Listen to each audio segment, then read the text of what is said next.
Greetings, family. This is Wanda. This is Diaspora Connect. I am back with you. Um, my electricity went out. My electricity went out. So the first live was shut down, but I'm back. So I decided to do a live today because I wanted to talk about what's going on in Southern Africa. So the title of this live is Are We Our Brother's Keeper? And the answer is yes, of course, we're our brother's keeper.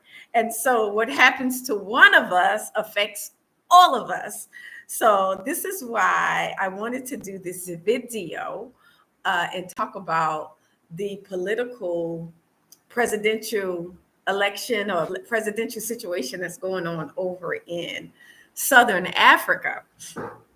And so it's been on my spirit. And I wanted to do this live because I did a video on my phone. And the phone is saying that it's too long for me to share it.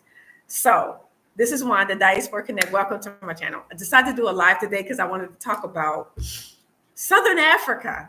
What's going on in Southern Africa? You know, I've been reading a lot of, it's trending. I've been reading a lot about what's going on in the country, the politics, all that, the presidential election. I mean, the same thing that people do to us from America, Black America, when there's elections going on, everybody's in it, everybody's giving their 2 cents. So who am I to say, stay out of our business? It's online. It's for everybody to see. And so I've been reading some different commentaries and different people talking about the election in Southern Africa and the politics. And a lot of Southern Africans, not all, but a lot of them are commenting saying, stay out of our business. It's our country, mind your business, blah, blah, blah. But the title of this live is, Are we our brother's keeper? And the answer is yes, we are our brother's keeper. So that being the case, and that being said, whatever happens to our brothers and sisters affects all of us. So yeah, if there are injustices happening anywhere, whether it's America, whether it's Jamaica, Brazil, the islands, Africa, wherever all the Afro Descendants are, whatever affects them, it affects all of us. So yes, we are all affected or impacted by what's going on in different places where we are. So that's why a lot of people are commenting and getting involved and giving their 2 cents. So I decided to do this live because I wanted to give my perspective on how I feel about what's going on in Southern Africa.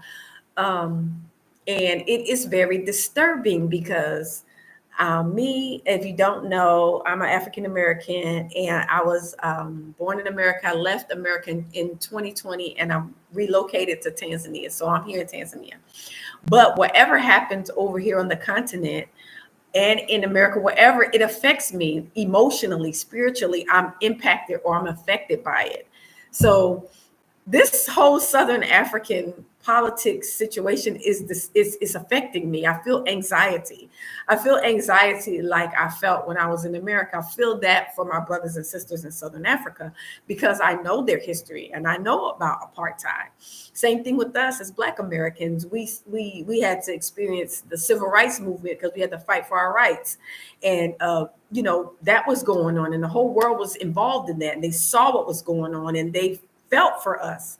They emphasized with us, they can feel what we were going through. All African descendants were affected by things that happened to each other. So in the Congo, when Congolese are being killed, when their hands were being chopped off by Belgium, we were impacted by that because we're Afro Descendants.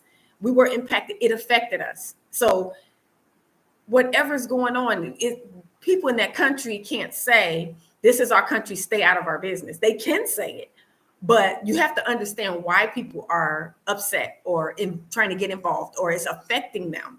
Like it's affecting me. I feel anxiety for the Southern Africans because I know what they've been through with apartheid, and they've come so far. They've come a long way, just like us as African Americans, with the civil rights movement. We've come a long way. We have a ways to go, but we've come a long way, and we've come further than we were. I mean, it was a fight, and they've been through the same fight. So when you see colonizers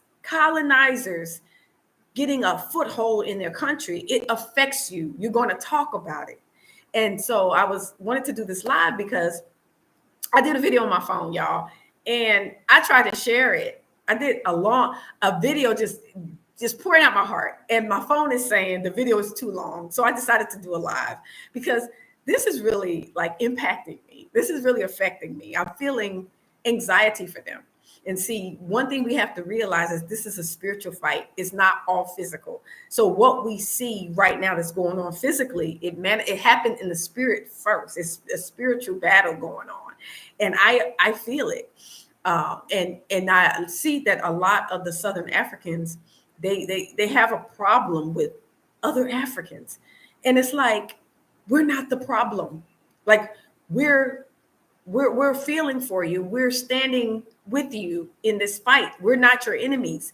It's the enemies that's within is your enemy. The colonizers, the one that colonized you before, they're still there. They're the enemy. We're not the enemy. Even if we speak about it, we're concerned for you. We love you. That's why we're speaking about it. Yes, truth seekers. It's really sad that this happened with the government. Yes, I was feeling anxiety for them. Like I'm feeling so, and I'm like, why am I feeling so much anxiety for Southern Africans? Like I feel like it's me. I feel connected to them because of apartheid and what they experienced, just like with us with the civil rights movement and how we're being treated right now and how we have to fight for everything in America, everything we have to fight for. And the colonizers and they have the colonizers, we have the oppressors, we have our enemies, the oppressors. So it's the same fight, and I'm feeling anxiety for the Southern Africans. So I'm hearing their response, and they're looking at the outside Africans as the enemies, when the Africans outside of your country, they're your family, they're your brothers and sisters. And furthermore, the colonizers were the ones that set up the borders. Everybody was one on the continent. That's how the uncreated creator created it. He owns it all. This earth belongs to the Father. And wherever he say we go, we can go. We shouldn't be mad at each other and jealous of each other. And you got your enemy right there trying to take over your country. Oh my gosh. Like, it's so disturbing, y'all. It's so disturbing. And this is why we're talking about it. Southern Africans, you have to understand why everybody's talking about this. It's not just that we should be quiet and not talk about things that's going on in your country. Yes, it's your country, but we're feeling for you because we know the struggle. We know what you guys been through. And if we're saying something, it's because we love you. We're saying something because we love you, and we don't want to see you fall back into the hands of your enemies. And believe me, we understand. Some people love their enemies. We got plenty of people in America like that. Like, I know as a lot of our people in America, they love their oppressors. They love Wazungus. They love them. They will speak against us to stand up with the Wazungu. And a lot of Southern Africans do that too. So we understand. But you have to understand that your brothers and sisters outside of your country are not your enemies. You're looking at them like they're trying to take something. They're not colonizing they're not taking your land. That's your inheritance. Nobody's doing that. They're coming there, they're trying to do business or whatever, but they're not trying to colonize and take your land. Yes, Truth Seeker. It's really crazy. Truth Seeker said, and I saw where they sign a document where they have to get 51%, no other part. Yes, I'm just learning all this about their elections, and it's blowing me away, Truth Seeker. I feel anxiety for them, and I'm in Tanzania, and that's like I'm in Tanzania, right? And so what they have going on with their government, of course, I'm a foreigner, right? Considered a foreigner here, but if I'm here on the continent, and they're going through something like this, I am going to feel it. Like it's going to affect me. Like when Magufuli passed away, I cried like that was like he was my relative. Like I felt, and even though they considered me a foreigner, I was impacted and affected. What's going on in Burkina Faso and all over Africa, in Congo, our people are getting killed over there. I feel it because they're our brother and sister. We're Afro Descendants. And so same thing with Southern Africa. What's going on in Southern Africa is affecting all Africans. It's affecting us all across. That's why we're speaking about it. So I'm trying to explain this to my Southern African brothers and sisters. We're saying something because we love you. We're saying something because we don't want you to go back to this apartheid regime. We don't want you to go backwards. Just like, I mean, it's the same thing in America. We don't want to have, they even installed Jim Crow laws in America. It's the same laws as like the apartheid.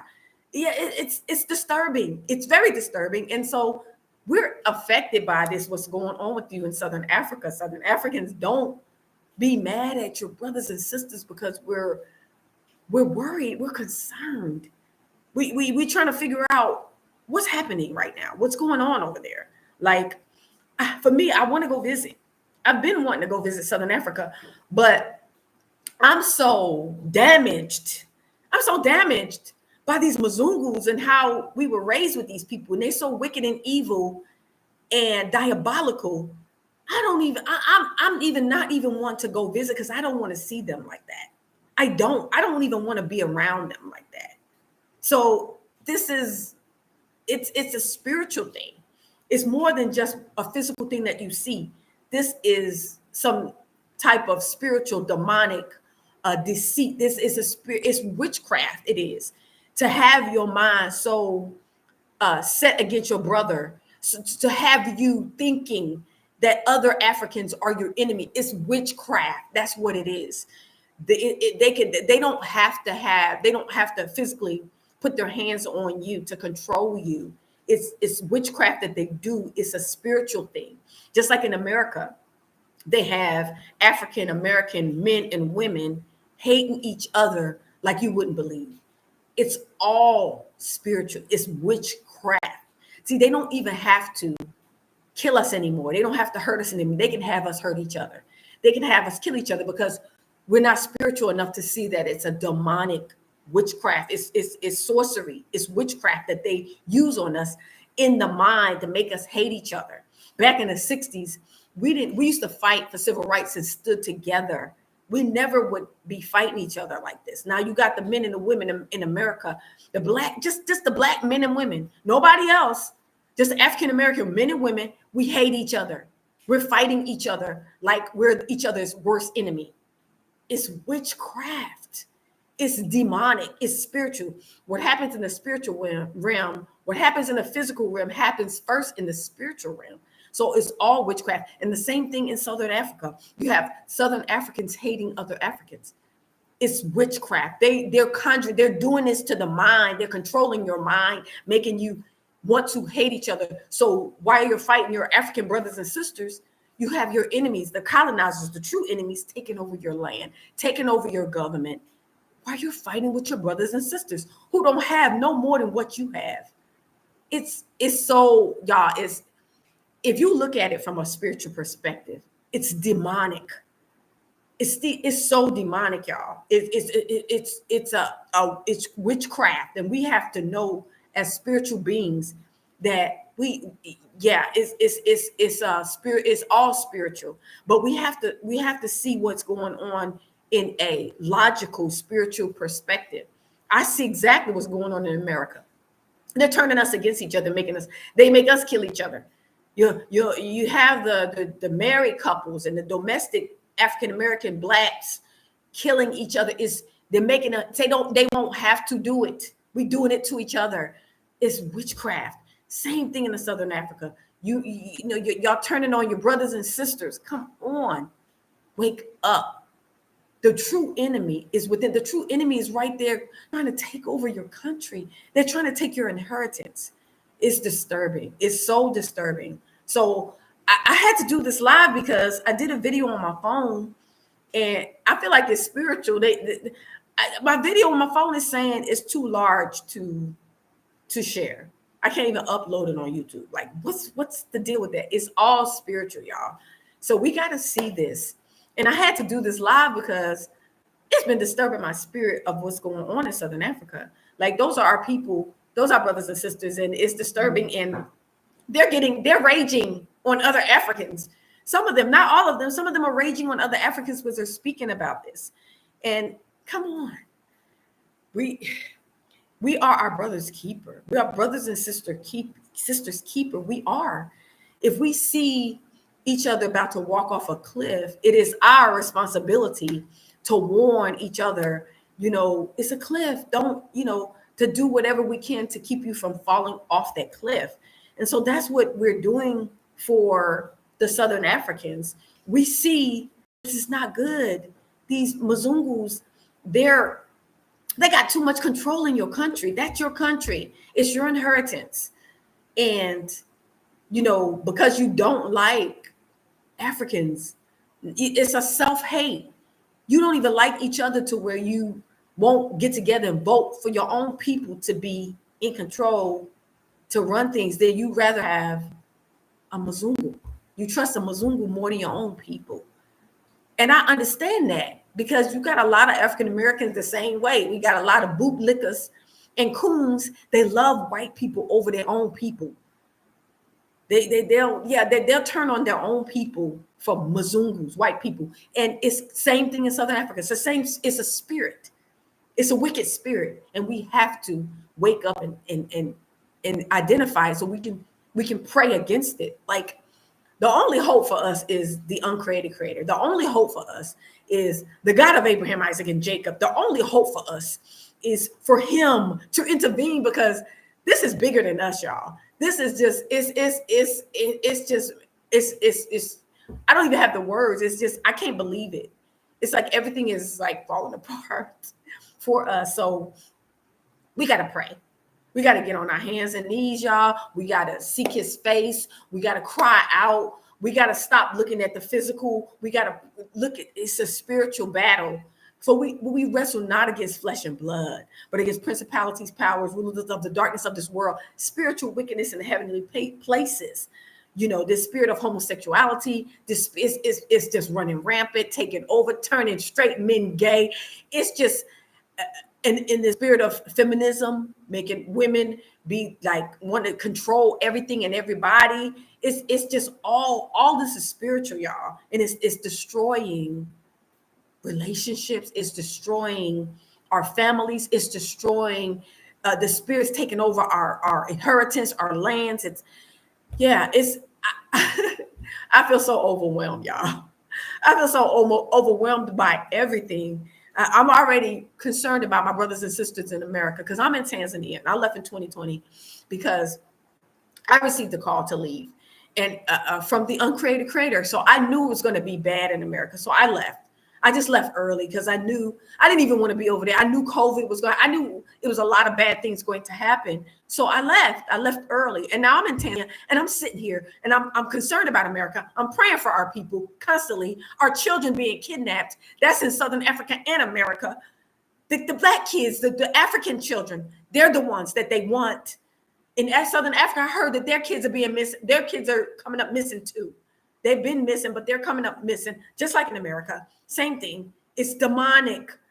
What do you think they're going? They're demons here. They eat flesh and they drink blood. They need that. They need our blood. Our blood is pure. They need Africans or African descent. They need our blood, and that's the kids that they're after. So it's so much going on. It's so much going on. They're trying to poison us in America with water, food. It's just ridiculous. I feel overwhelmed.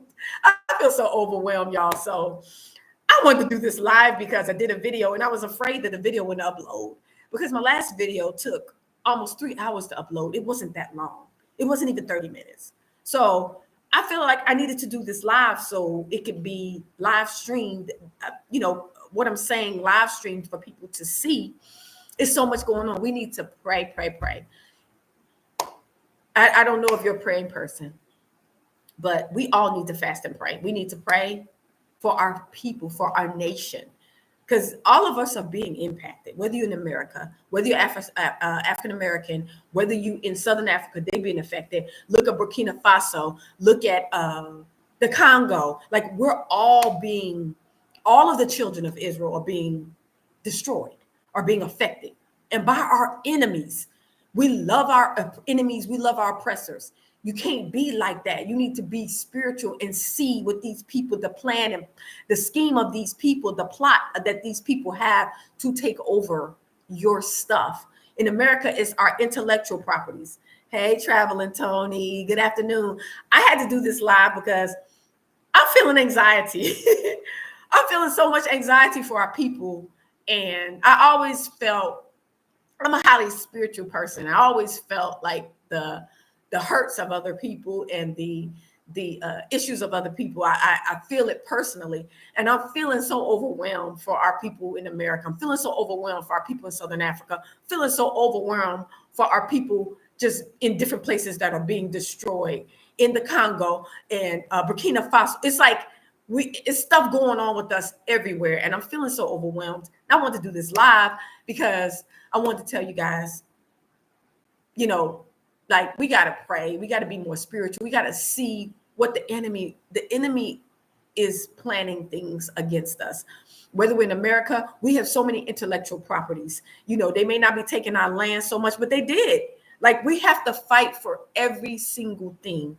In America, we have to fight for every single thing. Everything we have to fight for. Nothing is given to us. Nothing. Even when immigrants come over, they get more than us. So everything we have to fight for. In Southern Africa, they have to fight for, they're fighting for everything. They're just trying to fight just to live and be happy and have peace. You have white people over there in Southern Africa trying to take over their land, trying to, you have poverty over there. You have Southern Africans that don't have their basic needs met. And you got these white people that got all the money over there in Southern Africa. They got everything. They could take those resources and help some of the Southern Africans that need stuff, but they won't do it. They won't do it. And they're fighting against the Southern African, and they speaking boldly like they have authority over in Africa. Like, this don't make sense. This don't make sense. And it's just disturbing my spirit because these people don't have no right to demand anything. They have places where they not in Africa, in Southern Africa, where Africans are not allowed. It doesn't make sense, you guys. It's wickedness beyond measure. Yeah, so we got to start standing together, y'all. We got to start put each other. We can't look at each other as an enemy, because that's why these white people in Southern Africa are kind of this like taking over, because we are divided. A house divided against itself cannot stand. We must stand together. We shouldn't be hated each other as Africans. I'm from the diaspora. I shouldn't be hating other Africans because they are Africans. We should be hating each other. We're supposed to love each other. We're supposed to come together. How can we succeed against these outside nations when we can't come together? They taking over all of our stuff. All of our stuff. Yeah, I truth seeker. As much as I want, so many people tell me I look Southern African, and I want to go visit so bad. I've been so apprehensive about going because I got anxiety, y'all. I have to work on my healing from these people have abused us from birth. These Wazungu have abused us from birth. And so I have anxiety. I want to go visit Southern Africa, but I can't be around these people, not around these racists. I can't, because it triggers something in me. So I can't even feel free to visit Southern Africa because I don't want to see these people. If I go somewhere, it'll be something like, maybe Lesotho or somewhere where they're not, like Eastern Cape or, even some Johannesburg. And I can't even be around seeing our people be mistreated. I can't handle to go to South Africa and see a Southern Africa be mistreated by a white person. That would do something. It would break my spirit. Like, I have PTSD with that, y'all. I'm still healing from that. So it's affecting me, like, for real. humble student. Black Americans are already in Southern. I know they are humble student. They are living well, but I'm not saying that we can't go and live well. But for me, I don't. It affects me in my spirit to see our people being mistreated.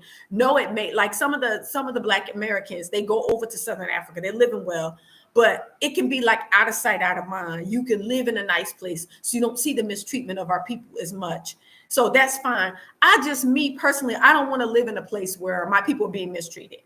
Like, I can't feel happy to live in America or happy to live in Southern Africa and live, good, and see my people being mistreated, but I could just turn a blind eye. I couldn't even turn a blind eye in America when our brothers was getting murdered in America.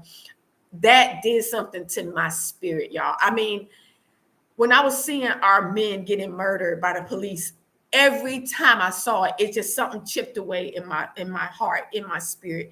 I felt like a shell of a person, and it affected me a lot. Like I said, I can feel people's emotions, like, and when they hurt, I hurt. I'm very sensitive spiritually.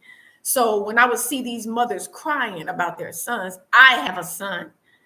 When I say it affected me a lot. And I felt grief like it was my own son. So I had to leave that place. And so I'm looking at Southern Africa and I'm like, it's not enough for me to go there, enjoy the beauty of Southern Africa, and just turn a blind eye to our people being mistreated in Southern Africa. It would affect me.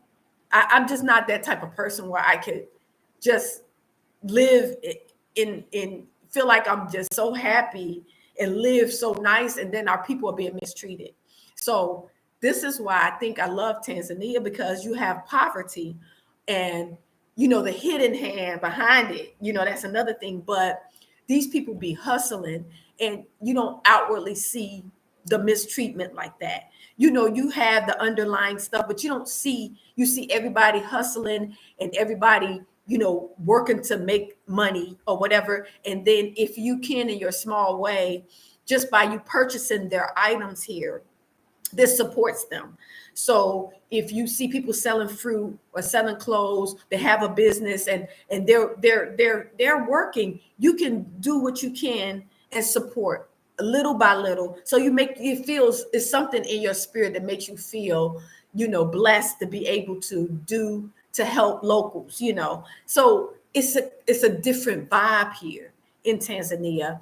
And even when I went to Zambia, it's just a different vibe, because you don't see that mistreatment, but and even here, you have Arabs and you have a lot of the Indians, they control a lot of stuff, but you don't see them outwardly mistreating Tanzanians. You might see some here and there or different stuff, but it's not so outward like that. For the most part, everybody lives peacefully, and everybody respects. You don't see no stuff like this. These white people in Southern Africa, they telling Africans they can't come to certain places in their own country. Like, that's disturbing, because it's Africa. This land belongs to Africans, and no other nation should be telling them they can't come someplace. And I cannot be around that, because y'all, I would flip a lid. Like, I would be, Southern Africans is probably telling me get out of my country, because I would be over there. Yeah, I would be saying, it would be hard for me not to say something to these Wazungus over here, these racists over here in Southern Africa, because I don't bite my tongue for the ones in America. I don't go over the top, but you have to sometimes put them in their place. They be trying to cross you at work and stuff. I've had to put so many Wazungus in their place when I work with them. It's a crying shame. And I was just so tired of living like that. When I'm working, I always gotta defend myself, always plotting and planning behind my back to try to get me fired or written up, or it's just every time it's just working constantly. This is the first time since I've been in Tanzania that I had to feel that anxiety of defending myself, being around these people. I haven't really been around white people the whole 4 years I've been over here. I went to Zanzibar and I see a majority over there. That's the most. And I was feeling the anxiety. But the good thing is I know I'm healed because it's like they didn't really affect me. The last time I went to Zanzibar, I was around a resort and it was like mainly Mzungus, and they didn't really affect me like they did when I first got here. So I know I'm healing. I'm getting better at my anxiety with these people, but I know I'm healing, so I've gotten better so I can be around them. Long as they don't bother me, long as they don't say nothing to me, I'm good. And even here in Tanzania, I go to certain restaurants. It's an Italian restaurant here. I really like. They own it, Italians, and it's like the white people in other European countries. They're not like the ones in America, and even the ones in Southern Africa. All white people, Mzungus, ain't like the ones over there, and the ones in America are racist like that. They may be, but they don't come out and bother you. So the good thing is when I was in Zanzibar, they didn't bother me. I saw them all around me. That's fine. I could be around them. Just don't say nothing to me. Don't bother me. And so the ones in Southern Africa, they like to bother people. The ones in America, they like to bother people. And I can't be around white people like that because I'm going to say something. So it's disturbing what's going on in Southern Africa. It's bothering me. And I want to do this live because I'm like, we praying for y'all. We praying for y'all, brothers and sisters in Southern Africa. I know how you feel. I know how you feel. And instead of them, they can't really control. They're not in control of the government. So it's like they're lashing out at the Africans. They're lashing out at the ones that they can see or deal with, or that they are around, the Africans outside of their country that's coming to their country. They're kind of lashing out at them because those are the only people they can really lash out at. They're angry. And I get it. That's what we do. We're angry in America. And sometimes we lash out at each other. The men, the husbands and wives, and over the kids. We do that because of when you're in an oppressive society, and oppression is like that, you tend to take it out on each other. And that's the result of being in an oppressive society. That's why I can't. Y'all, I'm middle-aged, they call me, and they say I'm middle-aged, but I want to live the rest of my life free. I don't want to be in an oppressive society. I do not want to live in an oppressive society ever again, because I've been free for the last 4 years and I feel a difference.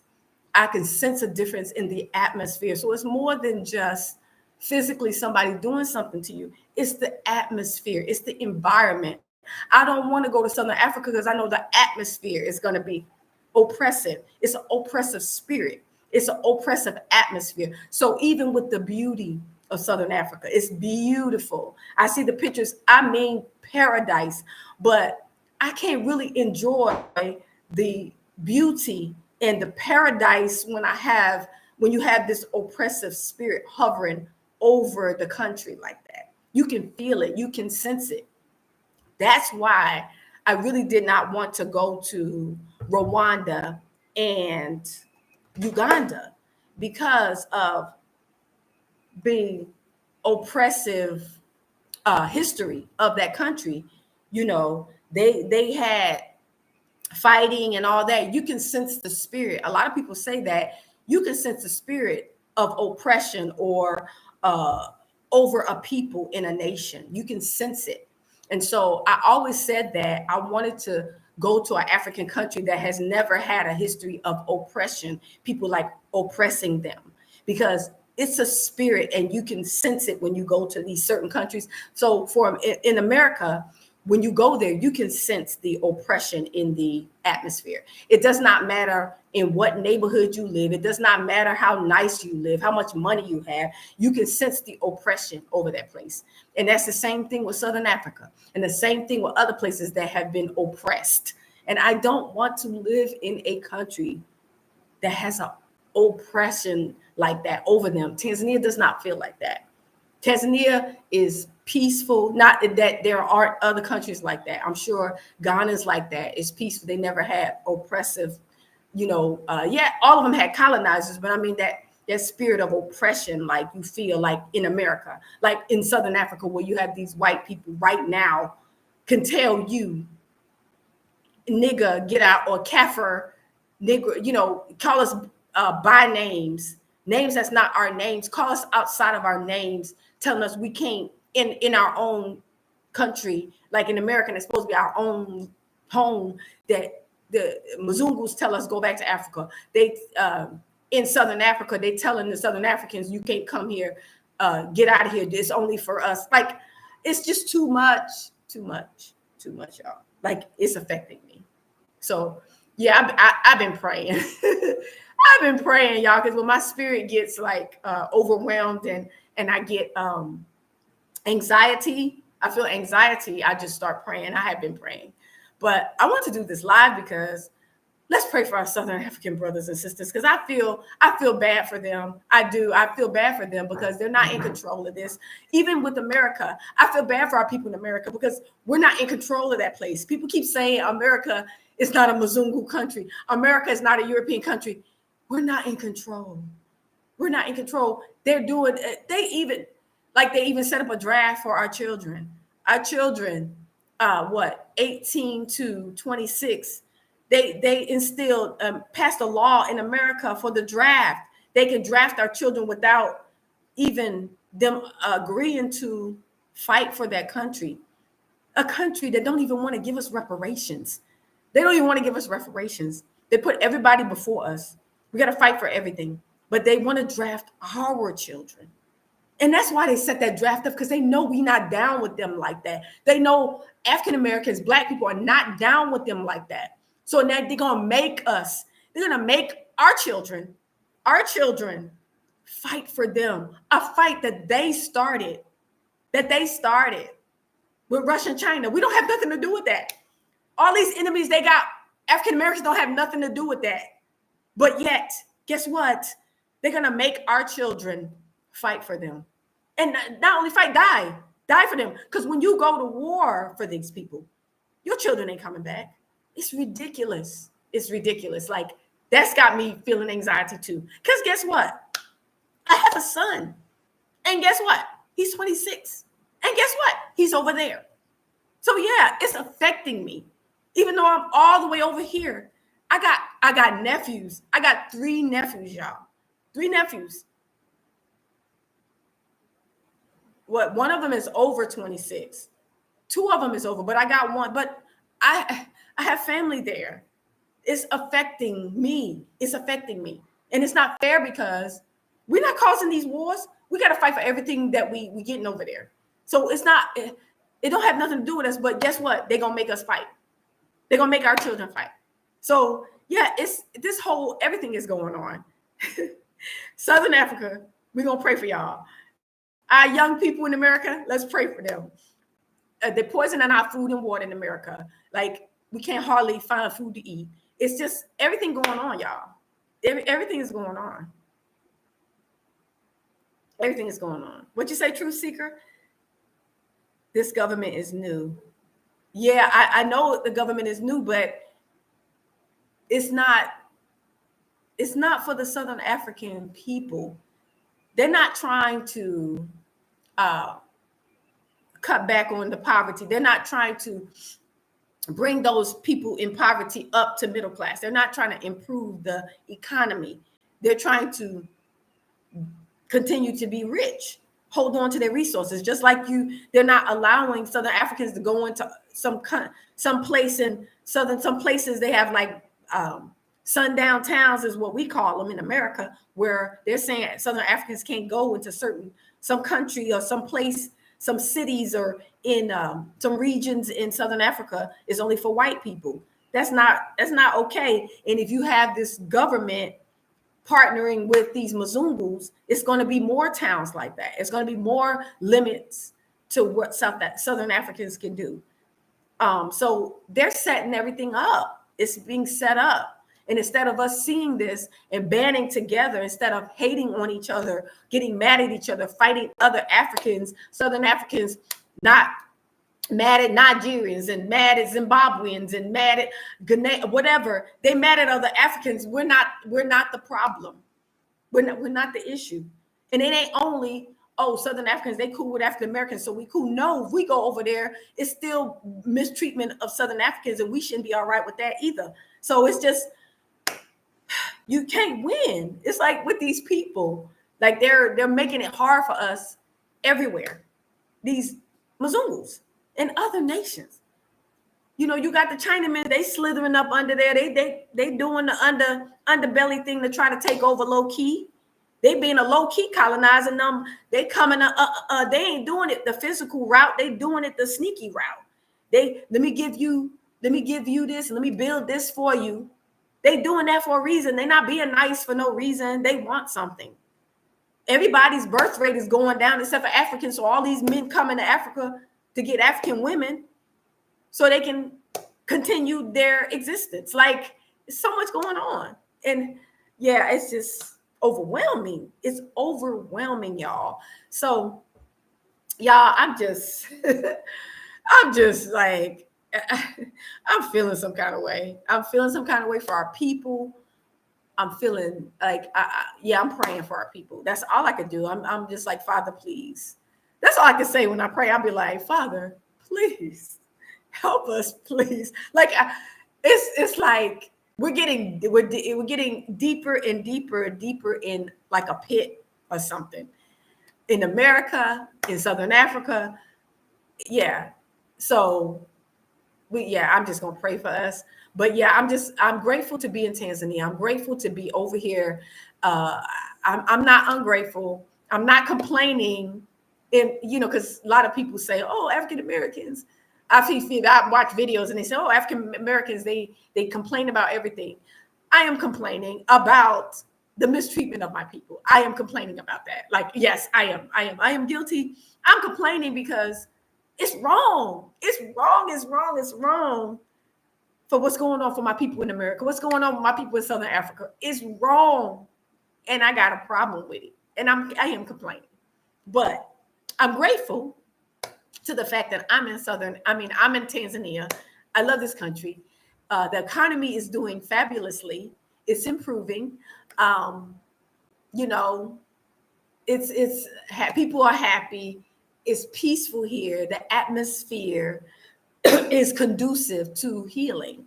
So if you are in the diaspora and you want to come visit Tanzania, hit me up at diasporaconnect0@gmail.com.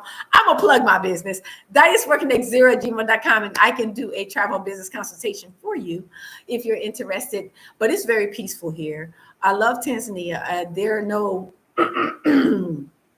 issues. Everybody get along well.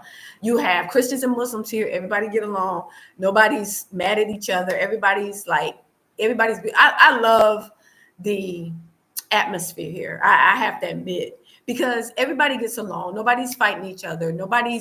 Even though you have different nations here, everybody's under the same guidelines of, as foreigners, you can create businesses. They want you to, do business, foreign business, they welcome. But as long as you stay within your, guidelines, you ain't making no demands on nobody. As a foreigner coming in here doing business, you working with the locals, you working together, and you respecting each other. And so I love this country. Like, I love Tanzania. I'm not gonna, and some people had bad experiences, but the atmosphere and the vibe here, it's a good place to heal if you need healing. A lot of us from America, we are so broken, we don't even know it, y'all. We've been raised these what the Muslims call them, these devils. We've been raised by our enemies, by our oppressors. I'll call them what the Bible calls them. There are captors, because we were taken captive. There are captors, oppressors, and our enemies. That's what I call them. We've been raised by these people. We have been marked with just being mixed with these people. We've been affected. We've been affected negatively. So we gotta heal. And it's layers to the healing. It's like an onion. You know how you peel back the skin on an onion? It's layers that we have to peel back to be healed, because it's hurt deep down within your heart, within your spirit. From even when I was a child, I remember certain things that I would hear that white people would say, or these movies I would watch. It's a deeply embedded hurt within a lot of us that we don't even know we have, and it takes time to heal. And you can't heal in a toxic environment when you still live in an environment of oppression, it's hard to heal because you have a blanket over you. That it's a spirit of oppression over you. So it's hard to look within, take time to heal and pull back the layers of the onion so you can go deep down and heal from the hurts. So you have to be in an environment like Tanzania, for example. It's a perfect environment for you to heal. Like I go to the beach. Sometimes I sit, listen to the waves, and you have peace. I haven't worked a job since I quit my job December of 2020. I haven't worked a job since then. I do my own business. I work my own. So, I'm working hard, tirelessly on the internet, doing my own marketing, everything. You do that, but you're doing it for yourself. So it's different than working for other people to make them rich. You're using your gifts, talents, and your skills to make other people rich. And so it's different when you're doing it for yourself. And so it's a different feeling. It's a true feeling of freedom when you can leave and come to a country where you don't have that oppression over you, Wazungu telling you what to do, controlling your time, controlling your money, controlling your paycheck, and etc. You don't have that here. You're on your own time. Set your own schedule. You sleep when you sleep and get up when you get ready. Everything is on your own time. It's a beautiful, beautiful feeling. Yes, it's difficult. No, it ain't easy. No, you don't always have a lot. Sometimes you don't always have everything that you want, but I've been having everything I needed, like food and all that stuff. But it can get tight, but it's worth the hustle or the sacrifice to have freedom. So because freedom is not going to come easy. Your freedom is not going to come easy in that you leave in a system where you have everything you need, all these conveniences in America, and then you come back to the continent, you don't have all the conveniences, and you're hustling to make money on your own to survive. But the good thing is, it's not as expensive to live here. So, it's a lot less to live here than it is in America. Like with the money that I have and the income that I get is little streams of income here and there for different things. I couldn't be able to survive in America the way I've been surviving here for the last 4 years. I would not be able to survive, So it's a blessing. And of course, you trust and have faith in the uncreated creator, the Most High, his many names. I'm not arguing about the names. Some people say so Nini na Nini, Tata and Zombie, Yahweh, just different names, Ahaya. So, but he's the Most High. He's the uncreated creator. He's the Yah, or the God of Abraham, Isaac, and Jacob. That's him. So we look to him. We trust him. Like that's what I do. Like in myself, I couldn't do none of this. Like I wouldn't have been here 4 years. I wouldn't have been able to have the faith I have. I wouldn't have been able to do anything without him, because he's been with me from day one, from birth. Even before I knew his name, I was kind of asleep with the whole white Jesus situation. I never really believed that the real Jesus or the Messiah they call him Jesus, but the Messiah was white. I always within myself, even as a child, when I would see that picture, in my mind, I was thinking that's just a depiction of what a white person feels like he looks like. I always knew that wasn't his actual image. I feel like it was just an image of what a person would feel like he looked like. Like, a Chinaman would probably feel like he looks like a China person, or a Mexican would probably feel like he looks like a Mexican, So that's just what I thought it was. So, but yeah. Hey, lady, Shikari. Be the advantage of coming there if you are not struggling financially. Lady Shikari, the advantage of coming here would be the peace that you feel. That's so important, y'all. Besides it being beautiful, like Tanzania they have the most beautiful beaches in the world. Like, yeah, besides, Zanzibar and whatever. I'm on the mainland though, but the peace that you feel, the freedom that you feel, like you feel free. Like, yeah, you have your work or whatever you do, but you're on your own time. Like me, I'm on my own time. I don't have nobody lording over me. I don't have nobody telling me get back to work. you ain't getting your paycheck, or trying to sabotage me, trying to get me fired, trying to lie on me. I don't have none of that going on. So it's peaceful. I go to the beach when I want to, or, and they even have modern things. Like if you want the modernities of the West, they have that here. It's not that they don't have it. You're going to pay more money here for those things, but it won't be as expensive as America. So it's still going to be cheaper than America. Even if you live in Masaki, they say the richest city in Dar and Masaki. If you live there, that's where a lot of foreigners go. That's where the embassies are. You're going to pay close to what you pay in America, but it won't be as much. It'll be a little less. But for most of us, we don't want to live like that. So we live out a little bit. And so you can have cheaper bills. It would be, you can do what you want to do. Even the atmosphere, y'all, the atmosphere feels so different here than in America. Like it's a feeling of freedom. It's not oppressive. It's a spirit, y'all. It's hovering over America. It's a oppressive spirit. Same with Southern Africa. I haven't been there, but wherever there is an oppressive vibe, wherever there's an oppressive system, you're going to feel that spirit hovering, and you're going to feel that anxiety within your spirit, within your heart of, just uncomfortable. You're not going to feel that peace that you would if you were here. East Africa, yes, we do have some power outs. We call it power, but instead of blackouts, it's power outs. Because if you have a generator, lady, Shakari, I'm sorry if I'm saying your name is Shakari, you have power outs. But if you have a generator, then what'll happen is when the power goes out, your generator will kick on and your lights will just stay on. That's what the restaurants have. That's what the grocery stores have. Some houses have it. So you can buy a generator. Wi-Fi service is fine. I'm on Wi-Fi service. I have Wi-Fi service at my house. So the only thing is, if the power goes out, or if a power out, then your Wi-Fi will go off, but your phone will still work. As long as your phone is charged, it'll still work. So we do have those. But if you have a generator, then it'll roll power off, and then your generator will kick in, or you turn your generator on, and then your power will come back on. So if you are that concerned about power outs, you can get a generator, or you can stay in a place that has a generator. So that's not a dead giveaway. That's not something that should stop you from wanting to feel true freedom and come out of that wicked Babylonian American system. It's just, when I came over here, the feeling of freedom, like I can't even explain it. People ask me, and it's hard to put in words.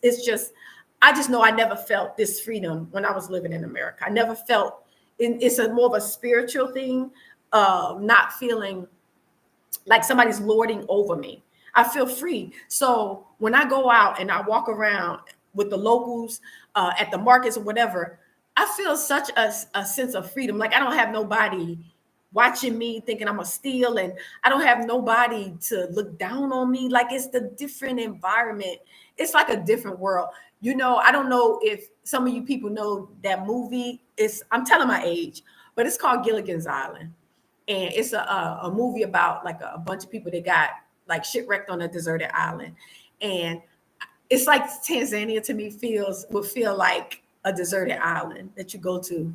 And then it's like you start your life all over again, but it's like a natural life. Like you making your house out of the bamboo stuff, and everything is natural. You may be somebody that never liked to walk barefooted like me. I never really walk barefooted, but when I'm here in Tanzania, I walk around barefooted, and I'll go outside and stand in the dirt. They say that's called grounding, and they say that's good for you. It's healthy for you. But I'll do that. But I never did that in America. But it took me probably some years to feel comfortable walking outside with no shoes on, because my feet are sensitive because I don't do it. But it's dirt outside, so I'll walk with my shoes, and then I'll walk in the dirt and stand. They said that's healing for us, because we are fashioned from the earth, from the dirt. It's part of us. So you stand in it, it draws toxins out. So it's called grounding. So when you go to the beach, you stand in the sand, you're on the earth. So these are healing things for our soul. Yeah, lady Shakari, some of the other content creators has given Africa a bad name. Yes, and we do get, it's not perfect, lady. Shakari, it's not perfect. I never said it was perfect. I actually got, it's some things that happened to me. I got burglar before. I got robbed before. Some people call it burglar. I call it rob, but burglared, in that I left my door open and somebody came in and stole my computer and phone. So it's not perfect. I get overcharged too. But being here, I've learned to, yeah, lady. I was sleeping. They came in there hovering over me while I was like half naked in the bed sleep. Yeah. But I was protected, and I left my door open. So I got too comfortable. So that was my fault. But still, my landlord said,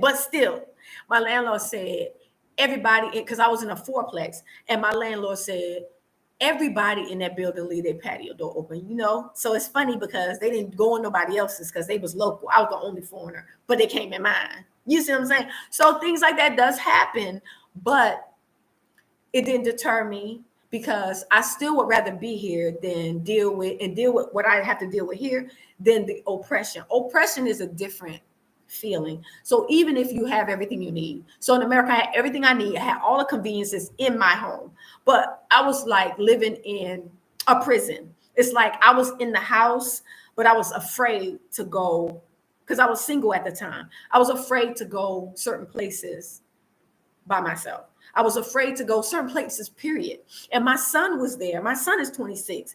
He was there with me, which I was glad he was there, because he was a big kid, big boy. He's tall. And so that part I was good with, but I was afraid for him. I was afraid for him in America. I was like, don't stay out late. Like all my fears, I was living in fear. It's like I was living in a prison, even though I was in America and I was in the house and I had all my conveniences, scared to go outside to the store, scared to go places at night, scared to travel because I didn't want to go to sundown town, flat tire, something happened to me. I'm scared for myself. Like I was living in fear. Like when I look back on it, I'm like, I wasn't even living. I wasn't living. Yes, I was comfortable with the conveniences, but I wasn't living because I was in fear. I had fear in my heart. But here in Tanzania, I don't have no fear in my heart. Yes, lady Shakar, we do make good money, but what is the benefit of making good money, having all the conveniences you need, but you live in a prison, or you live in fear in your heart? Like you don't feel comfortable to just go out and be free to go anywhere you want to drive anywhere you want to. Don't feel comfortable going places at night because, it's like, and then everybody got guns. I'm scared of guns. I always been scared of guns. Everybody got guns. So here in Tanzania, they don't have guns. Only people have guns is like the security or the police. And even I don't really see the police like security and military, and they have rifles. And they standing around protecting the stores. So with the stores, because the police is not present here like in America, so the security, they have rifles. So if you steal from a store, you can get shot. You by the embassies and you start acting up by those embassies, you can get shot. The military, like, so stuff like that. But you don't have to fear guns. You don't have to live in fear, to scared to leave your house. Yes, you get overcharged, but I have a method to that madness. Since I've been here, if I go places, I know a lot of the prices. So if somebody's trying to overcharge me, right, and I'll call them on it. I'll say, kaka, or da, nah, that's supposed to be, hey, Sade, shalom, sis. I'll call them on it. If they trying to overcharge me, I'll be like, nah, that's supposed to be this amount, not this amount.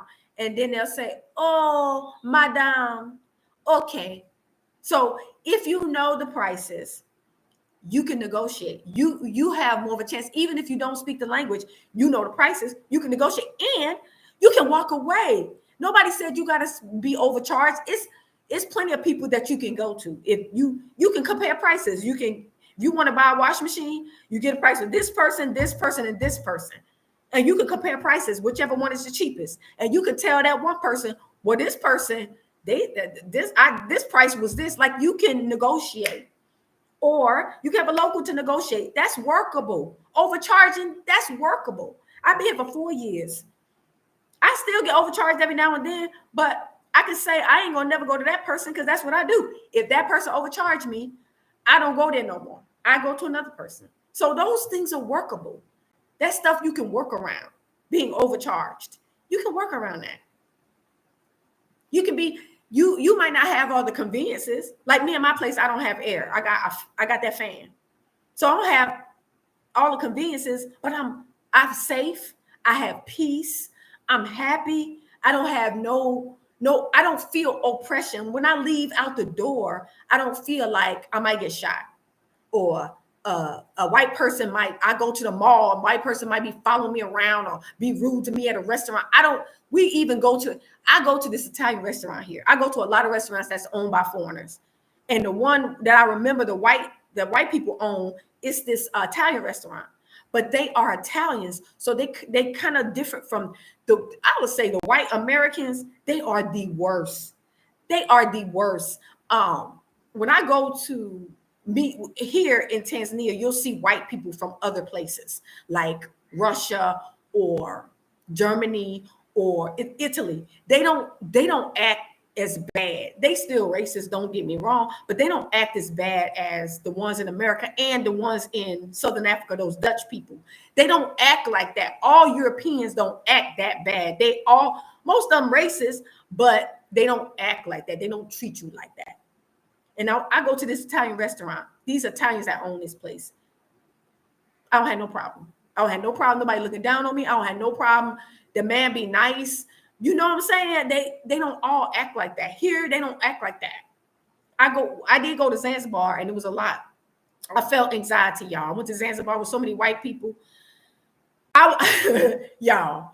But I know I'm healing because I didn't feel as anxiety like I normally do. And they didn't bother me. They didn't say nothing to me. They smiled at me. They spoke. They heard me speak English. And one thing I can say too, the white people outside of America, when they hear us speak English, they know exactly who we are. Everybody knows who we are. White people all over the world know Black Americans.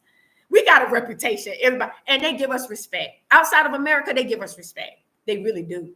Not saying that you can trust them, but not the ones in Southern Africa. Them Dutch ones, they just like the ones. That's the same. They got that same racist spirit as America, so they different. But the other ones, like the Russians and the one from Germany here, those are the ones in Zanzibar. Germans, the Russians, the Italians, they here. They don't bother nobody. They don't bother nobody that you can see. And then when you go to these restaurants, it's mainly Tanzanians working for them anyway. So you ain't got to worry about no racism on you like that. Lady Shakari says, I have been comparing the different countries and continents, and Black Americans get treated the best. Blacks are treated better in the Western countries. People should visit everywhere. They should visit everywhere. I will pause on relocation. Yeah, they should visit everywhere, but when you're talking about visiting, that's one thing. When you're talking about living, that's another. They might be nice when you visit, but when you live around them, you'll see a different side. I wouldn't recommend Black people move to a European country. That's just me, because you will stand out as you won't, because you don't look like them. I always recommend Black people to move where people look like them. Even if you want to go to the Barbados or the, what do you call it? Barbados or somewhere like that, the Caribbean. St. Thomas or St. Martin or whatever, I would recommend, or the Bahamas, go somewhere where people look like you. Don't go somewhere where people are another nation where you stand out as you don't look like them. Even Haiti, Dominican Republic, we look like them. Some parts of some of these Latin countries or whatever, but where people kind of look like you, so you won't be standing out as all these Europeans and you the only one, because then you have more of a chance of being, singled out, So yes, Sade, there is nothing. Sade said there's nothing like the peace you feel when you move to the continent of Africa. It ain't all peaches and cream, but it's worth trying. It is. Lady Shakari, you got to come visit. That's all I got to say. Sis, I'm telling you, when you step your foot on this land, you ain't going to never be the same. And you ain't going to want to go back. You saying what you saying. Once you come here, I'm telling you, it's different. Yes, you got, and then what other people experience, since you may not experience. I didn't experience a lot of other things some other people experience. Like my experiences here hasn't been as bad as what I experienced in America. I felt like oppression in America, and that's my home. I feel more at home in Tanzania. Like I'm treated more like Tanzanians are very nice people. You know, they're very sweet and they make you feel so like welcome. They really do. Um, yes, Lady Shakari, all skin folk and kinfolk, but I'm telling you, I personally, they make me feel so welcome. Like when I got here, I didn't even speak the language. When I came in 2020, I came on a whim because I was going to go to Southern Africa, but that country was closed. So I came to Tanzania. I didn't know Swahili. I didn't know nothing. I stayed in a hotel that was a local hotel. They didn't speak no English. When I say they love me, they treated me better than my own family treated me. Like they welcomed me, they accepted me. Not that I didn't get overcharged because I didn't really know the money, but they were so kind to me. They were so helpful to me. I'm telling you, I never experienced nothing like that. That's right. But I'm saying personally, Lady Shakari, me personally, they treated me so with so much respect. Like even when I go to the grocery store, like if I'm carrying my bag, if I go in the grocery store, the guy's gonna take my cart, take my little, you know, that little basket you to carry or the cart, they take that from me and carry it for me. And then when I'm leaving, if I got bags and stuff and I'm waiting on my driver, they will take my stuff to my driver and put it. Like they're just nice. They're nice. Like it's there. And I'm just talking about Tanzania. I ain't talking about all across Africa because I've been to Ghana and I stayed there for 2 weeks. They was nice to me there too.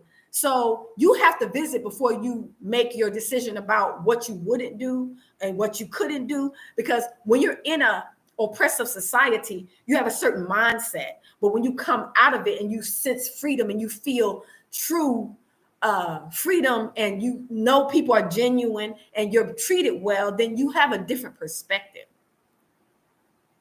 Right. And I agree, just because someone looks like you doesn't mean that they treat you right. I'm going by how I was treated, not what they look like. I'm going by my experience of how I have been treated, which is why I love this place. Like I love this place. I feel more at home here in Tanzania than I ever felt in America, ever. Like it seems impossible, but I do. Like I feel like my ancestors sojourned here. I feel like my ancestors was probably like spent time here, lived here, or something. Because I feel at home here. I feel so at peace here. And you know, in Bagamoyo, not far from me, they had a slave fort there. And also in Zanzibar, they have Prison Island. So our ancestors possibly did either sojourn here, live here, move through here, something, because my spirit resonates with this place so much. Yeah, they should visit. They should visit. Yes, Sade, I agree. At least come for a visit, even if you don't want to relocate, even if you don't, at least all Afro descendants, I would say, dispersed throughout the four corners in other countries, should at least visit Africa at least once, just to see what your spirit, just to see how it resonates with you, how you would feel. I'm going by how my spirit felt. I'm going by like, the peace that I feel, the safety that I feel, not just looking at the people only. Because for me, I spend a lot of time at home alone. I spend a lot of time alone at home. I'm not always out around people, but my spirit resonates with this place. I feel at peace. I don't feel that oppression that I felt in America. And when I landed here, I felt it right away. When my flight landed on the ground in Tanzania, y'all, when I was on that plane and my flight landed, this was during COVID. And when I looked outside, it's beautiful here too. Like tears start streaming down my face. I don't know why I was crying. Like every time I blinked, tears was rolling. It's like my tears was rolling for like a few seconds, not 5 minutes, but like a few seconds. I don't know why I was crying, but I feel like my spirit was crying. I feel like it was my spirit, because I don't know why. Every time I blinked, tears was like rolling. I couldn't stop. I couldn't stop myself from like crying. I had to tell myself, stop it. Like I had to talk to myself, stop it. Like, because I don't know why I was crying, but I felt like the tears just kept rolling.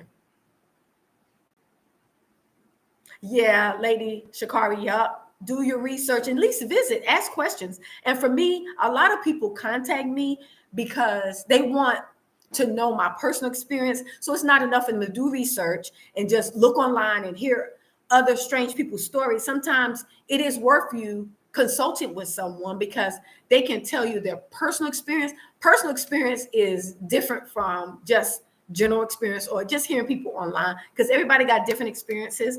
But for me, I do tell people what to watch out for, what to be careful for. I got videos where I share with sisters, if you want to come here, what to do, what you could do with the Uber, with this. Don't do this. Don't let people come in your house. Don't do this. Like, I share pointers, especially when you're a single woman and you come here.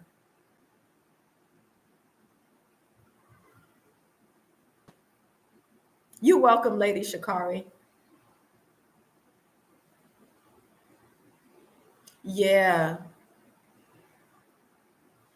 Yeah, Sade, exactly. Your spirit will resonate with where you go. That's why it's good to visit different countries on the continent.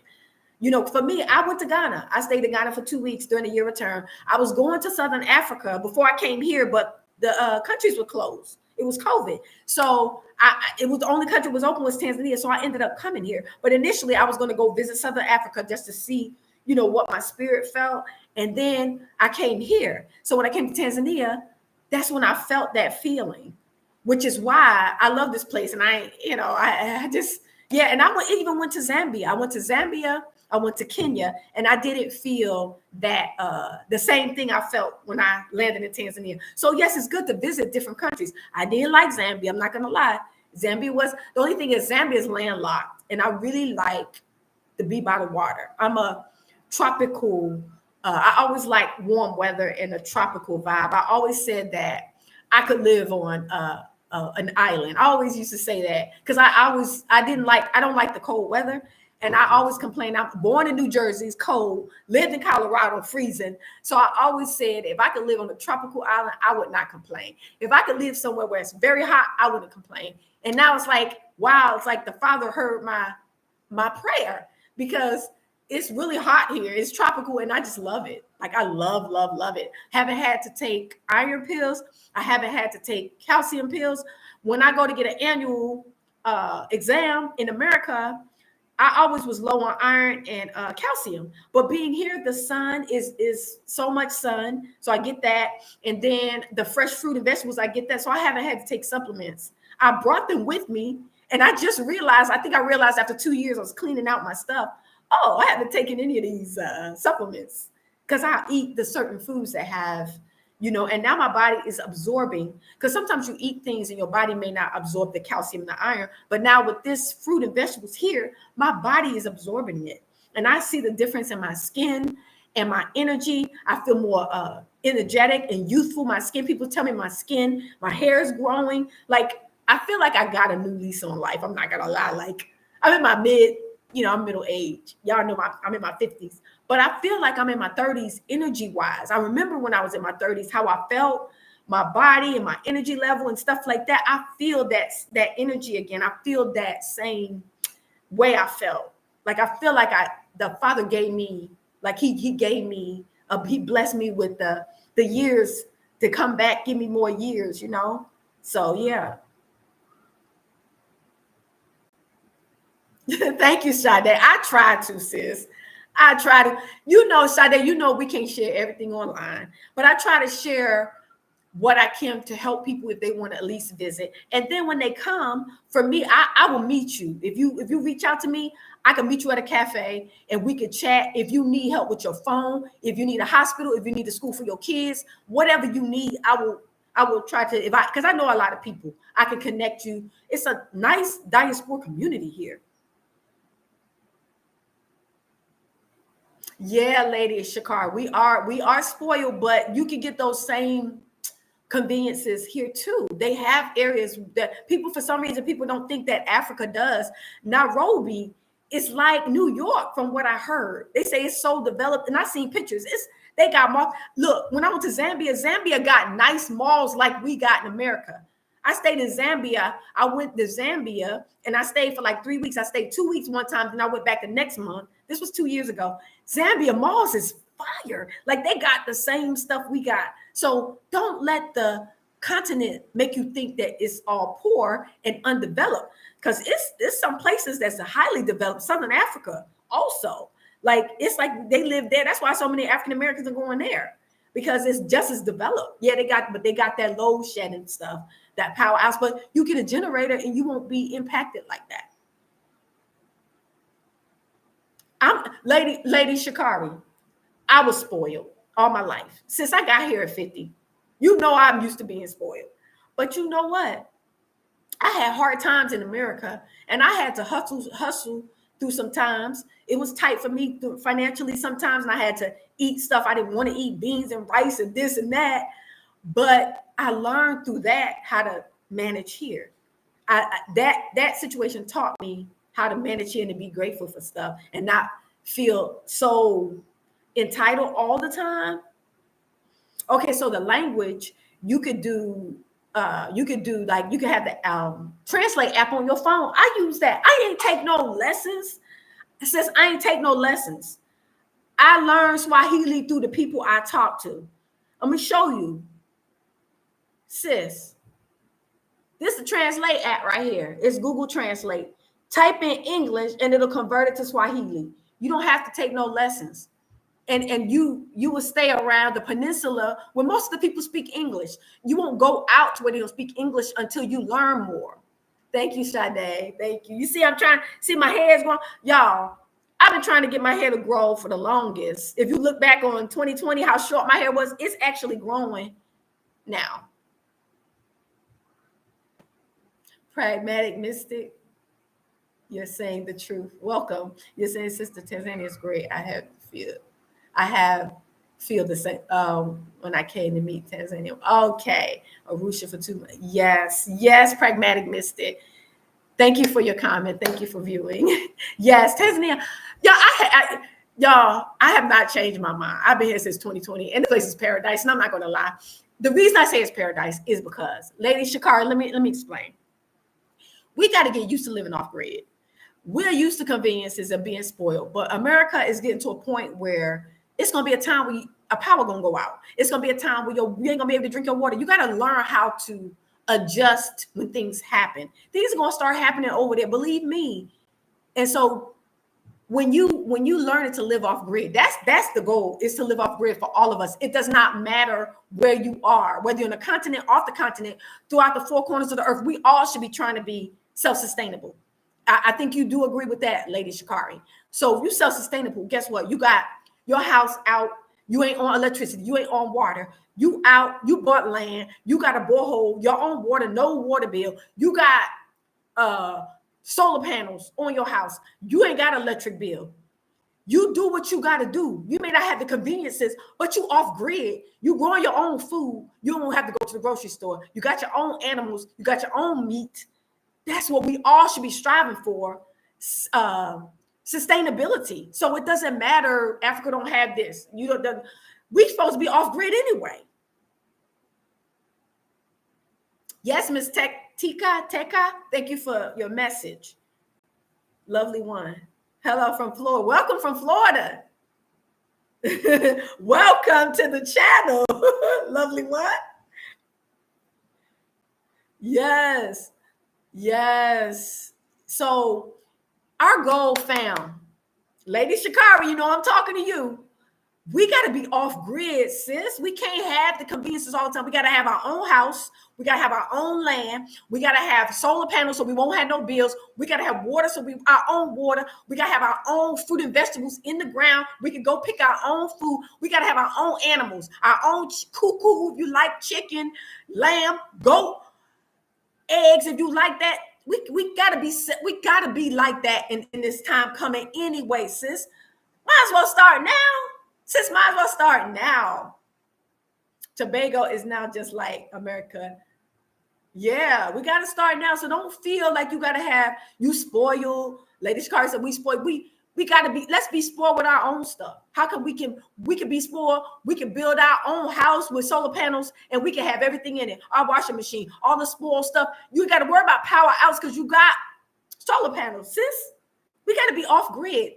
So why not come to Africa, buy some land because it's cheaper than in America, and build an off grid house for yourself? That's what Americans are doing. They ain't coming over here just to play around. They trying to do, it's hard in some countries, but they trying to buy a piece of land and build a house for them and their family so they won't have bills, no mortgage.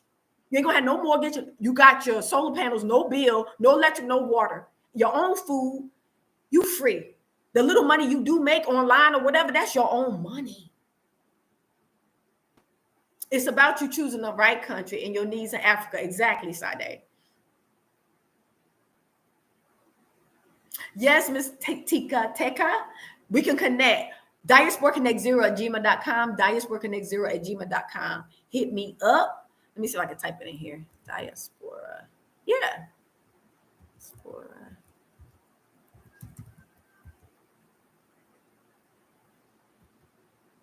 Y'all, I'm trying to get this tech savvy stuff. Okay. At 0. Facebook Connect 0 at Gmail.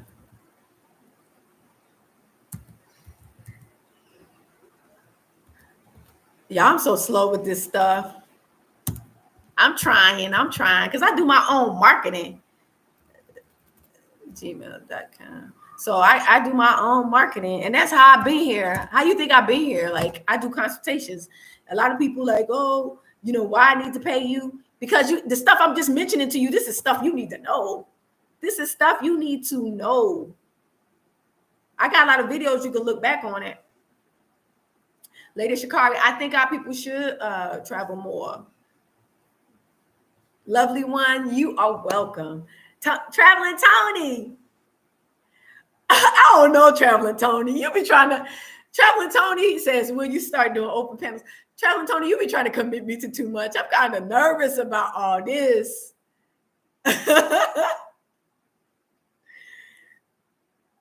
Yeah, Colorado was too cold for me. You can make it in your early 60s. I'm right behind you, sis. I'm 50. I'm gonna tell y'all my age. I'm 55. I turned 55 in January. So if I could do it, I came over here at 50. I came over here at 50. And these people, they think when I cover my hair, they think I'm like 30 something. Like, because my energy level and stuff, and I'm full of energy. Like I feel like I got a new lease on life. I'm for real because I eat this fresh fruit and it gives me energy and it's healing. If I had anything in my body, we don't eat right. We eat a lot of poison foods and stuff. And I feel like this food is healing my body. I could, at my age, ain't no telling what's going on in the inside, but all praises to the Most High. He leads me to the right things to eat. I even got soursop. I start eating that. I found a place that sells it, and I start eating that like once every time I see it. Like, it's been like once every month now. Soursop is really good, and so I've been eating that. Like, I've been trying to just eat everything I started cooking cassava now. That's really good for you. I've been cooking that. I know how to cook. It's so much here that we can do to improve ourselves.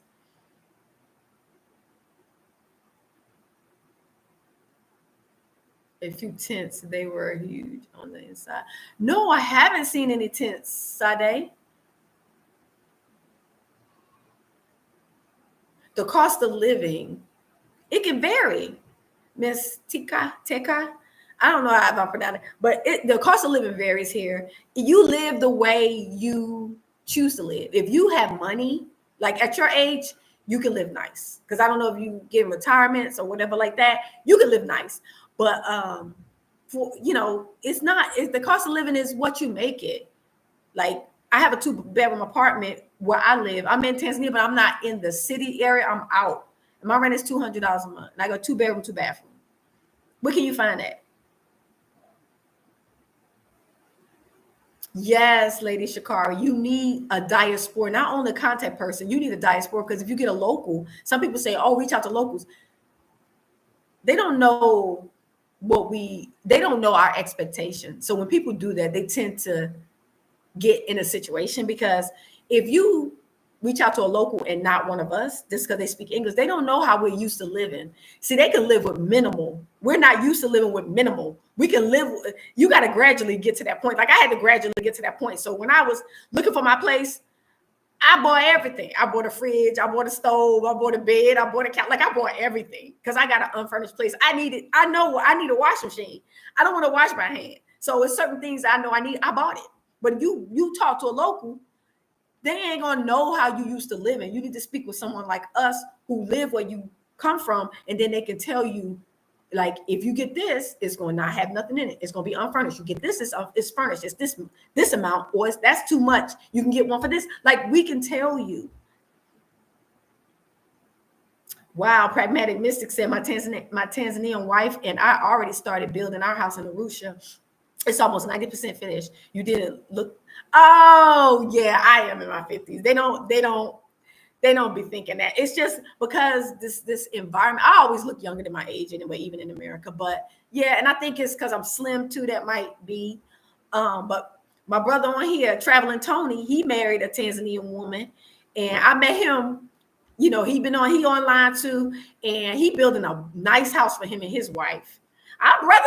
Our brothers coming to the continent marrying our brothers coming to the continent marrying them African women, and they doing it big. They doing it big in Africa. And I'm not mad. I was feeling some kind of way at first, y'all. I'm not gonna lie. I'm like, my brothers coming here, they ain't doing enough for us, but they come in here again with these African women and they doing it big. I was feeling some kind of way. But I came back to myself and I'm like, I'm happy for them. I'm happy for them because they want a certain wife, a certain woman, a certain way, and they want to be living in a certain, country. And sometimes you got to marry some of these women to get what you need. Sometimes the men got to marry these women. Some women marry these men to get what, there's some women that have done that. Some of our sisters have married some continental Africans so they can stay in the country. They can get this, they can do that. So it happens, I was feeling some kind of way, but I had to get over it. I was feeling kind of low-key jealous, but not like I wanted those men, but I was just like, those are our men. You know what I'm saying? You know how you get, those are our men. But I came back to myself and realized it's for a reason. Thank you, Sade. She said, you definitely look like you're in your 30s with your hair. Exactly. That's why I be wearing my hair covering when I go out. I always wear my hair covering when I go out. If I do business since they never know.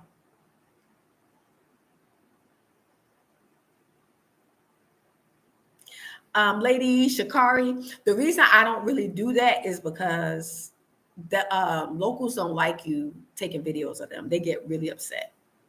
And, I've had some brothers here, they said that a police came up to them and tried to take they want them to delete the picture and all this stuff. I just don't be wanting no problems. So a lot of times when I go out, I don't always do videos like at markets where people are, markets and stores. I don't always do that because I just don't want no problems. So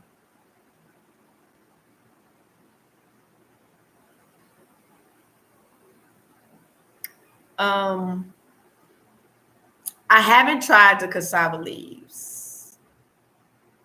I tried the cassava itself and I know how to cook that, but I haven't. They said that cassava leaves are really good. Thank you, Miss Tika. She said, your face says 30 years. That's the Father, y'all. He restored what the enemy stole from me, the cankerworm and the palmer worm. He said he would restore it to us. He's restoring my youth. I feel like he's giving me another lease of life. He's giving me, because I was so depressed in America. Like, I'm not going to lie, y'all. It wasn't all peaches and cream for me living in America. Even as a child, I just didn't like how we was treated. It affected me. Like, I'm very emotional, I guess, or very sensitive spiritually, and stuff like that affects me. Oppression and our people being treated a certain way, like I'm not the type of person that can live as long as I'm comfortable living in an environment and just be out of sight, out of mind. Like, our people being mistreated and murdered in the streets, and it don't affect me. I'm not that type of person. It affects me. It affects me in such a way, like, I feel like it's me. I feel like it's my relative. I feel like it's my son. Especially when I have a son that age, it really gives me anxiety, and then I get what you call it? I get when you just overreacting, when you get over, you start overreacting about stuff. Like I get anxiety, like for example, with my son, I'm like, I get worried, like with him. I'll be calling him, he'll be at work. I'll be like, what time you getting off? Don't be driving at night. Like it's like my fears are like spilling over on him. People like, Mama, I'm okay.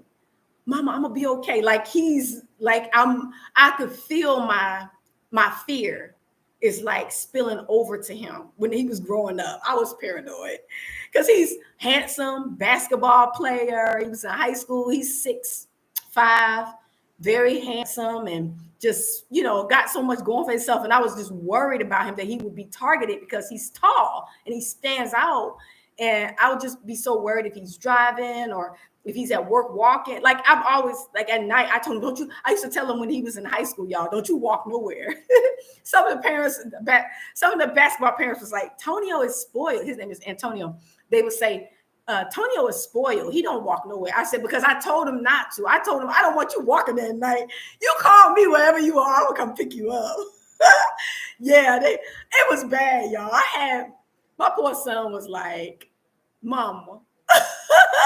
Yeah, my fear was like spilling over into his life. So I was like, I got to get out of here. I got to get out of here. Yes, Lady Shakari. Yes, it could be careful about that. Yeah, most of us are not coming here for that. Some women come here and they meet somebody, but you got to be careful with that, especially when they're too young for you and stuff. And then, you know, you got to make sure they have what you have. You don't want those problems with, you know, people want you for your money. You don't want those problems.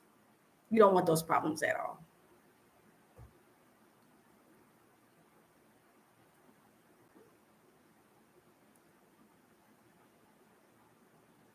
Yes, Lady Shakari, I do know, and everybody knows that.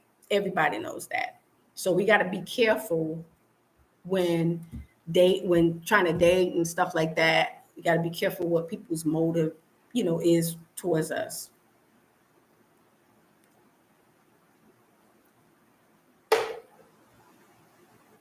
Pragmatic Mystic said, I am African myself from Nigeria, lived in Holland. Okay. And now in New Jersey, in America. Okay, I'm from New Jersey, Pragmatic Mystic. I'm from Newark.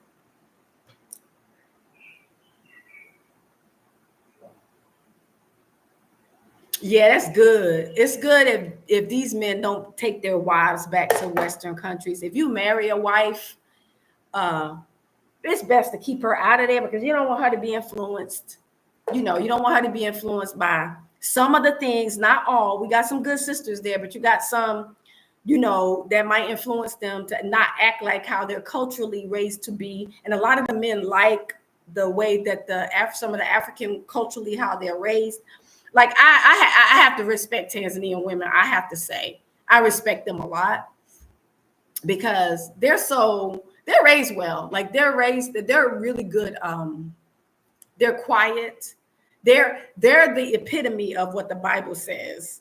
A quiet woman and all that. Like they, you know, they if they don't agree, it's you will know, but they don't say a lot. They don't talk a lot. They're not loud. They don't argue. Like I really admire their personalities. I have to say, Tanzanian women they're fire. Like I admire them a lot. I do.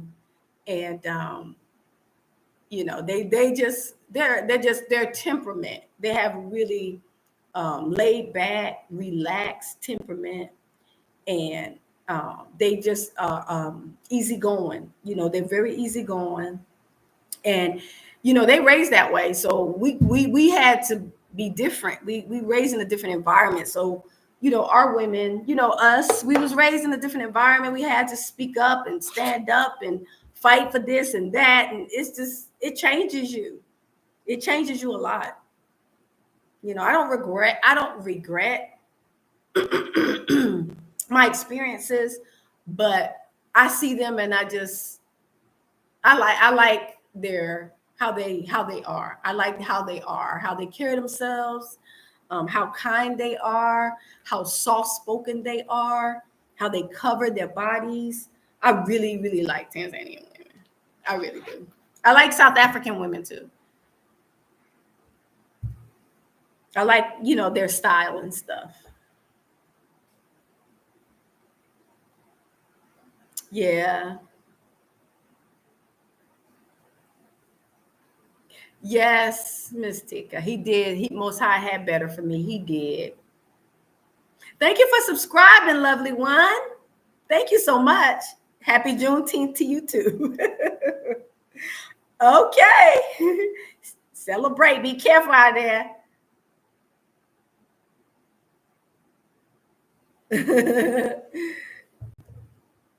Yeah, we are spoiled. We are. But Lady Shakari, we work hard though. We are spoiled, but we work for our stuff. Most of us do. We work hard for the stuff we have. It's not like you're sitting around and you ain't doing nothing. You can, but what's the benefit of six figures when you don't have nothing of your own? You don't, Lady Shakari, what's the benefit of you making all that money when you don't own nothing? Because even the land there can be taken from you. You don't pay your taxes, they can take it, or they can come up with a law and swindle that land from you. In Africa, for the most part, Ghana got, I ain't talking about Ghana. Ghana got some land issue stuff going on, but for the most part, you buy land, it's yours. And you can, nobody try to take it from you unless, it ain't right. Like I said, Ghana got some stuff going on with land. So I ain't talking about Ghana, exclude them, but they got to get that together. But other African continent, other African countries, you can buy land and it's yours and you can build stuff. And so what's the use of having all this money when you can't own anything? You might own the car you drive, but you got to be able to take care of your own self and be off grid, self-sustainable.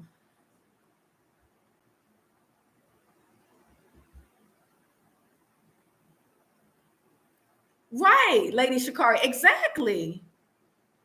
Yes. So if you took your six-figure money, stayed over in America, come visit Africa, buy you some land, invest in your property, and you could be pouring your money into a house you build over here. When it's built, then you won't have a mortgage.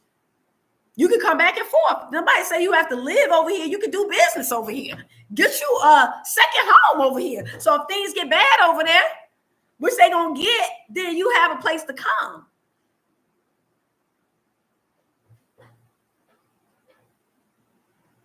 Yes, you have ain't nobody saying that you gotta leave if you don't want to. Just do business. Have you a second home? Have you another passport or something on the continent, on the place where everybody look like you? So if you gotta leave, if it get bad or things get out of hand over there, you have a place to come. That's what we talking about. Even if you don't want to stay here, you can come back and forth. I got a sister I'm working with now. She from the UK, and she come back and forth. I know the UK is closer to here than we are, but she come back and forth. She got a business and she about to do some other stuff. So she's setting something up here as a backup. She live in the UK, so she's just coming back and forth doing business, and so you can do that. Just to have some of your own and say, I own land on the continent. Even if you just fence it up and you ain't done nothing to it yet. Even if you just plant fruit and vegetables and still be in America making your six figures, and you can say, I got land that I know that's mine. I got a organic garden. Food, I'm growing my own food. Make your six figures work for you, because it ain't gonna work for you over there. Because they own everything. And they gonna make sure they own everything, especially when it comes to land. They ain't got to let you have no land. They gonna come up with all kind of laws to take it's women, our ancestors and aunties and grandmas and them paid on houses all these years, and then one little tax change and they taking folk house. They've been paying on a house for years. That's just ridiculous. They wouldn't have had that situation over here. I ain't talking about Ghana. Other places that got it right now. Ghana got some work to do. So yeah, y'all. But I guess I'll end this live. I wanted to do this live. Started out talking about Southern Africa, and we got on all kinds of different stuff. I basically started out talking about Southern Africa and what's going on with their elections and how these white people is getting a foothold in their country again. And they've come so far from apartheid, just like with us, we've come so far with civil rights and come to a point where they trying to reinstall Jim Crow laws on us. It's the same thing what they're trying to do with the apartheid laws and Jim Crow laws. Those are the same thing on them. So I'm like, what's going on over there? Like, this is just really bad and makes me not even want to visit because I don't want to feel that oppression when I go over there in our land over there. I don't care how beautiful it is. You can feel oppression when you go into a country. It's a spirit and it hovers over that country. Yeah. Yes, Lady Shakari, exactly. So you don't want to invest in a place where these people could change laws and take your stuff. Invest in a place where you can buy land, because it's foreigners that can buy land and you ain't got to live there. You can buy land, you can fence it off, you can get you a caretaker, tend to your land, or if you know somebody that can work with you, help you. For example, I live here, so I'm not making it a habit of helping people like that, but I help you when you come, get your stuff set up or whatever you do. It's mainly with business. And then if you need me to go, go check on the business or whatever, I could go and make sure they doing what they supposed to do. Like, it's stuff like that. People in different countries, we all over the continent. We all over the continent. We can help the people. We can help each other. So, but anyway, I think I'm gonna end this live. Yeah, I'm gonna end this live. I just wanted to just chit chat with y'all because I did a video on my phone about this, and I was just going on and on and on. And now my phone is saying, I ain't never had that happen. My phone is saying it's too large to share. And I tried to share it on YouTube, but it won't share. It won't let me share. So I said, I'm doing a live because I need to talk about what's going on in Southern Africa, because we need to pray for them because they're in bad shape and we in bad shape, and we all need to pray for each other. Yeah, we need to pray for each other because these Wazungus, which is white people, they just want what we have. They want everything. They don't want us to have nothing. They don't want us to have no inheritance, no land, no reparations, no nothing. And they don't want to give us reparations, but yet they are drafting our children. What, 18 to 26, they're trying to draft our children. That's all of our children. That's Black Americans' children, but they don't want to give us reparations. But they want to draft out to make our children fight a war for them that they started. They started these wars with these other countries, and then they want us to fight. And they try to make us, they're not asking us, they're telling us.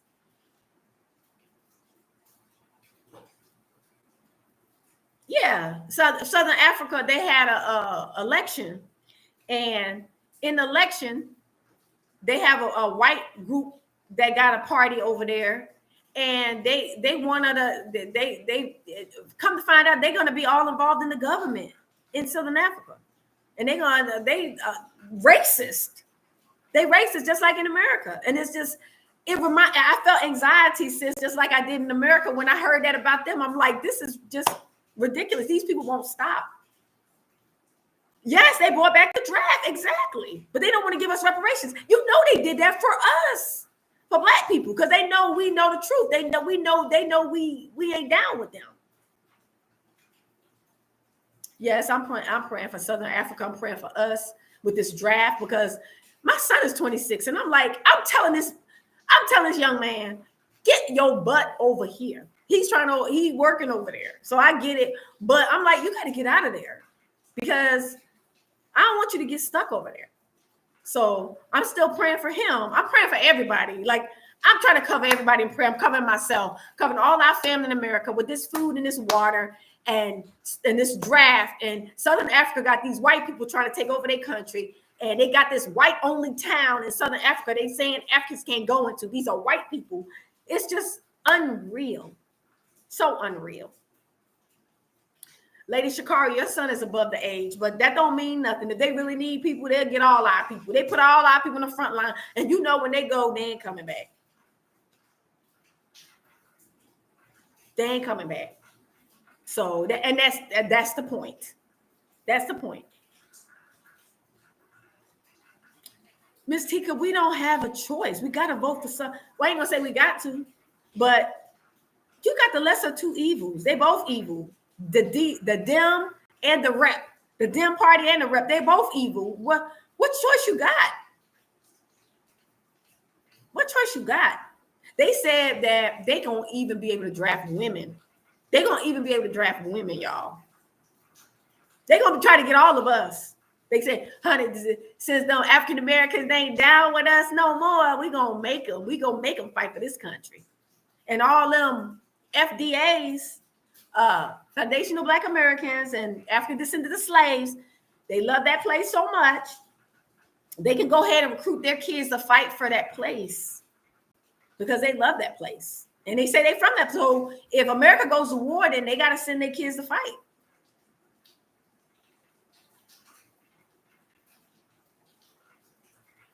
Exactly. You have no choice. But a lot of people say they're going to do like Muhammad Ali. They're going to get a felony and they're going to be like, take me to jail. But it's easier said than done. You're going to want to go to jail at that young of an age. So I just don't want my son to have to even make that. He just needs to come out of there and come over here before they start that. And I'm praying that he will. Yes. Yes. I've been telling them, lovely one. I've been telling him, but you know, these young people, they don't be listening. They so hard-headed. And so I just been praying that the Father would soften his heart, that he would listen to his mom and come over here.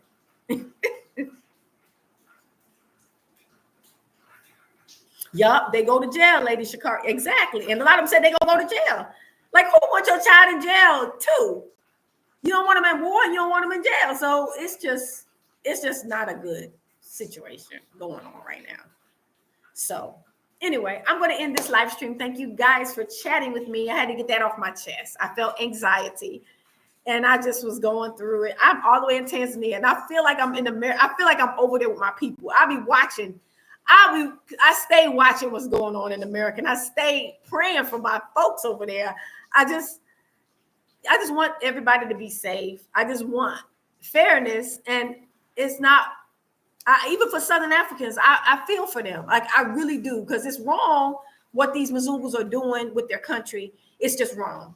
And people keep saying they're allowing it, but they say that about us as Black Americans. We're allowing this. We don't have control. They don't have control. These white majority control a lot. And in America, Mzungus, white people control that. We don't have a choice.